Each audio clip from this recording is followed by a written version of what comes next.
We had a great time listening to you. We really did. It was just a lot of fun listening to you play. You've obviously worked really hard on a lot of stuff. How many notes did you play? Yeah, a lot of them, and really well. But you know what I'm going to work on? I mean, we have such a short time together that I'd like to focus, first of all, a little bit on the Strauss. So if you can go back to that, it's kind of deja vu time. I want to compliment you on so many wonderful things. I think that that you play with a lot of maturity, and you go for things. And there was just some great, stunning moments that are going on. And it was apparent that when things weren't happening, it wasn't because you didn't have the concept of what was right. It was just something that just didn't happen for the moment. And so I feel that you've got some really great concepts. But I'd like to introduce an additional one to you. And this has to do with what beauty is in terms of the shape of your music making. And I'm going to ask you to close your eyes for a second. It's okay. It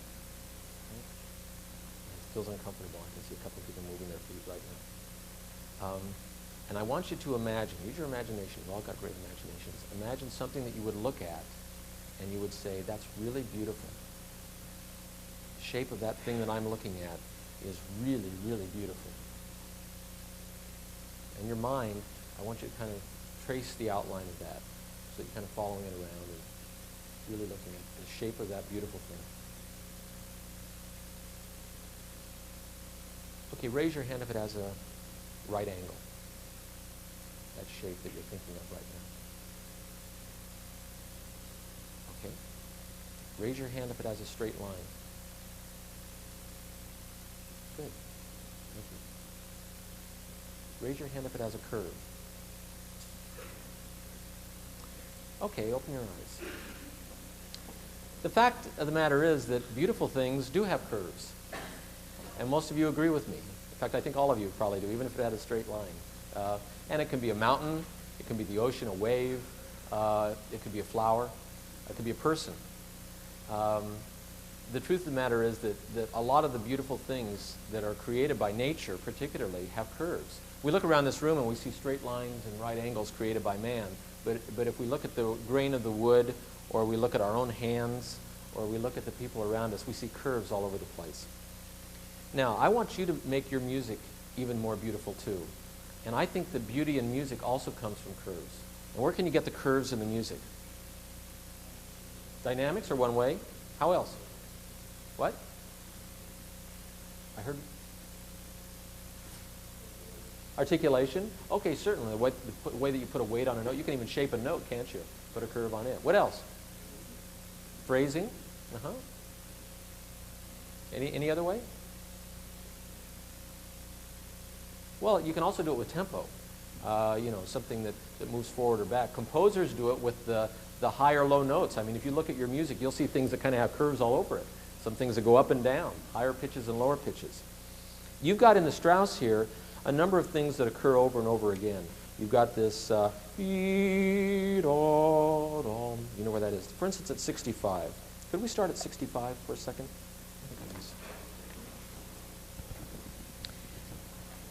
Now, if we're going to create a curve with this music, the question is, where's our destination? You begin a curve, and you kind of know it's going to have a shape to it somewhere, right? Where is our destination if we start at 65? Yeah, the long destination. Where's the long destination? You think 73? 80? Well, 80 is piano, isn't it?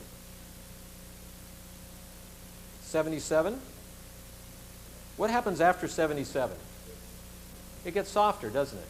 So the composers really build a curve in for you. Now, I'm going to challenge you now to think of a curve that starts at 65 and keeps going until 77. It's not one small curve. This is one big curve that we're going to play. Start at 65.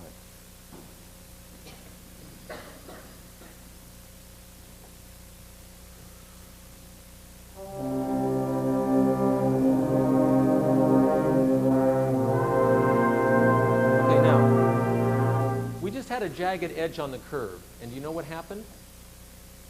What happened, those of you that were listening in front?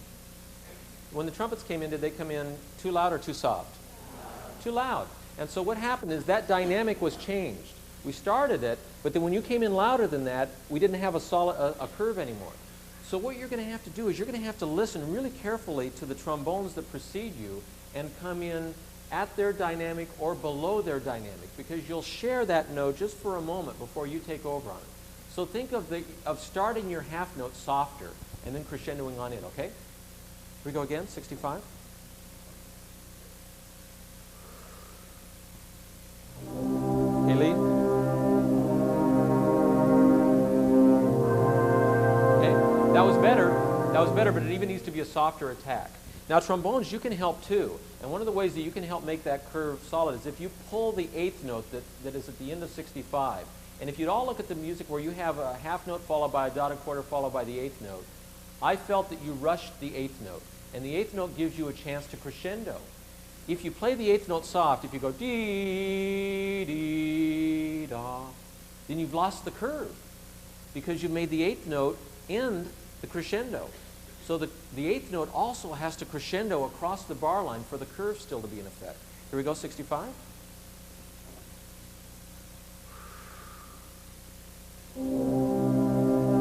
Long eighth note.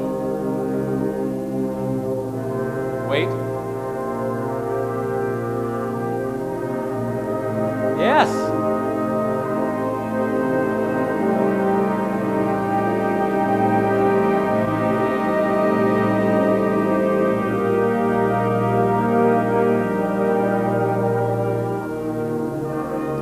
softer, trumpets. Still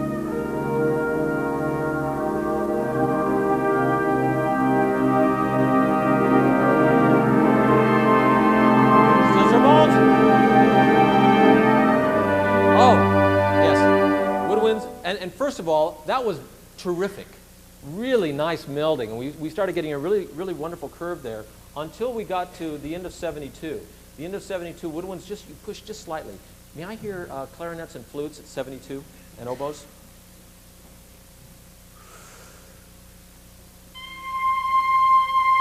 Okay, you just missed an opportunity. When does your curve begin? Right after you begin the note. So it's not body, it's body, then it moves. But the curve starts as soon as you let the note begin. Here we go. Crescendo. Full. Oh, make it even last longer. Make that eighth note be too long. Here we go again.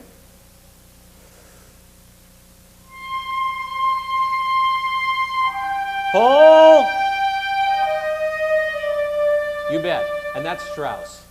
Strauss makes the movement from beat 4 to beat 1 seem like it lasts forever. He puts almost all of his expression going from the end of one bar across the bar line. So the bar line can't be like a stop sign for you. It's just a signpost along the way. You're going along on your music making and you're seeing 1st Street, 2nd Street, 3rd bar, 4th bar going by, but never a stop sign. Always moving ahead. Don't slow down the car. 65.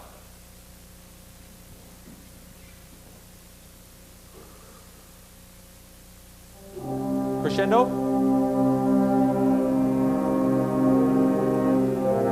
That's too hard.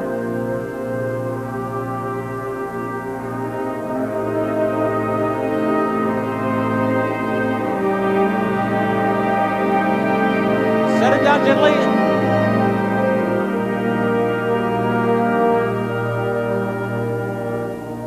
Don't diminuendo, trombones. Trumpets.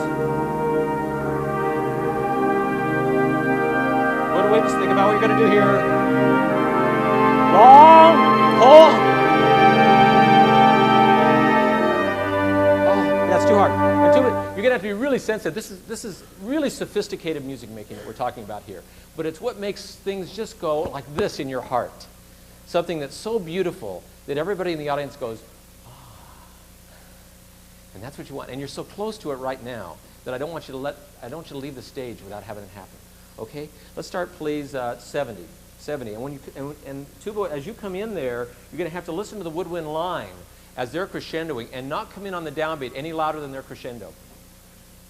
Great ears stuff. 70.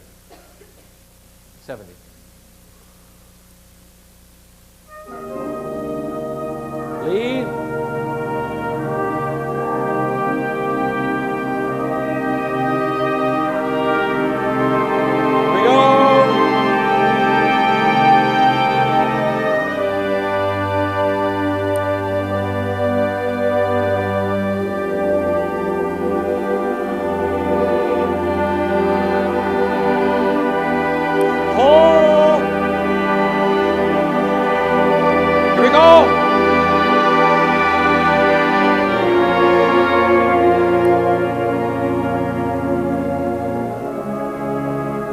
Softer now.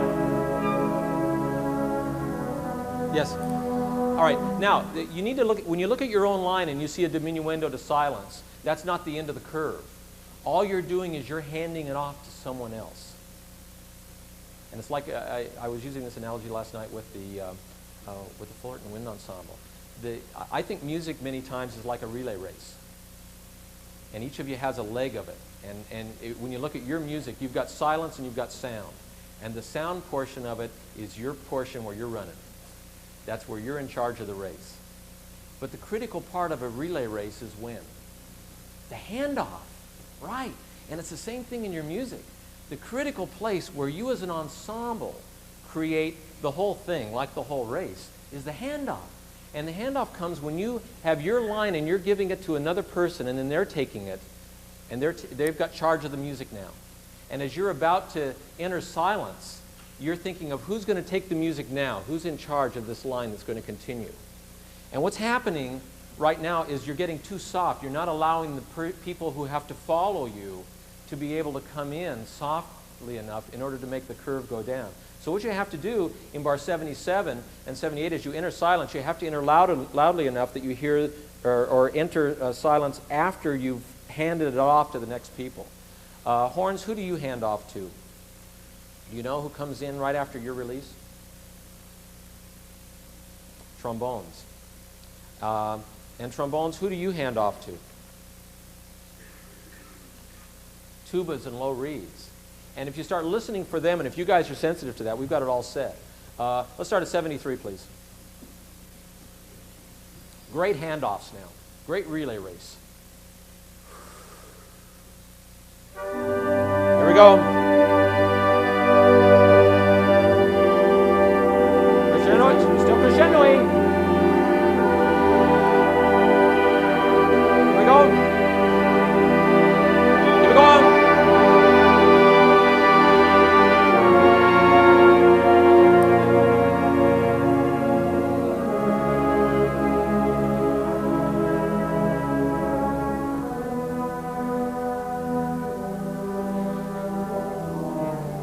Too loud, trombones.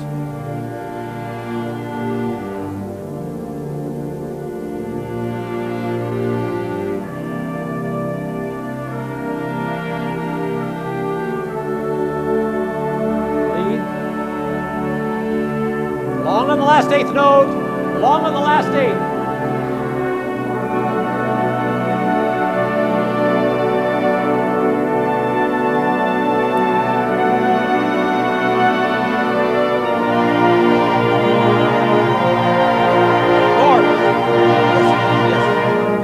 Change your articulation here, horns and trumpets, because this is a fanfare.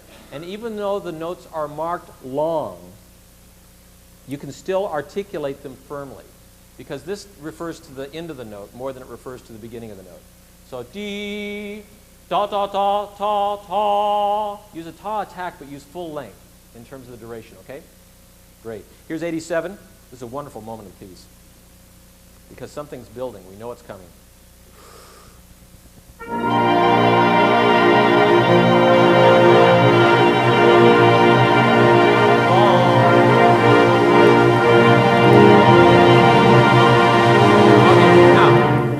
Crescendo percussion, you can end it, but you can't lead it.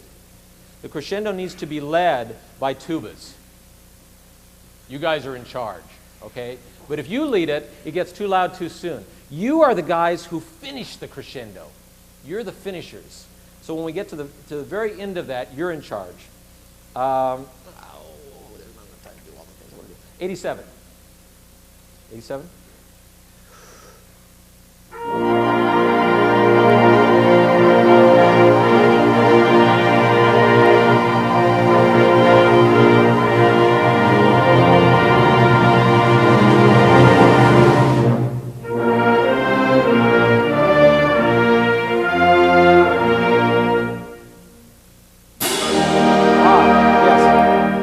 That's a tough cymbal crash because it's got to be softer than the chord. The chord at 91, here's the chord. Less tongue and more air, like you go, ah. Now, enhance that sound, but don't be louder than it. 91.